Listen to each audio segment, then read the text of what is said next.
जी नाज़रीन, ये देख सकते हैं आप पब्लिक खड़ा था और ये शटल बस सर्विस आ रही है और लोग आ रहे हैं जा रहे हैं। आप देख सकते हैं गहमा गहमी जोशो खरोश है। आखिरी मैच है लाहौर का और आज अगर लाहौर जीत गया तो फाइनल में आ जाएगा मुल्तान के साथ। खाना भी लेके आ रहे हैं, देख सकते हैं आप लोग, ये सारे मैनेजमेंट और मज़े आ रहे हैं सब लोगों के।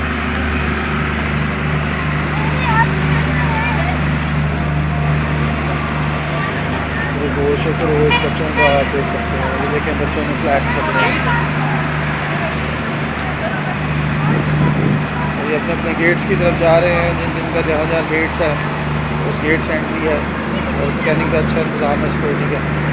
ये गेट्स जिनका जो गेट असाइन किया गया है उसी गेट पर जाने की इजाज़त है, उसके अलावा इजाज़त नहीं है गेट पर जाने की। सिक्योरिटी के फुल प्रूफ इंतजाम किए गए हैं।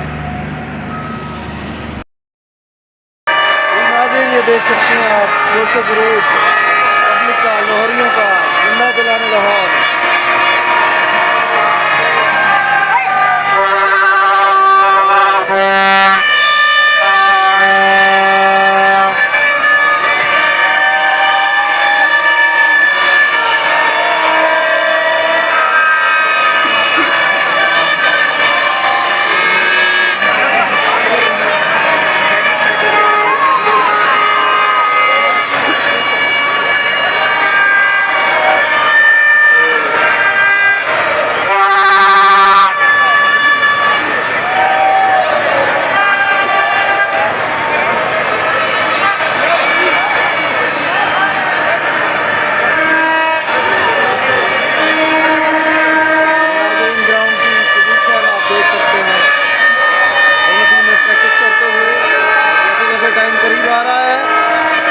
बढ़ता जा रहा है और अभी स्टेडियम आधे से ज़्यादा फुल हो चुका है।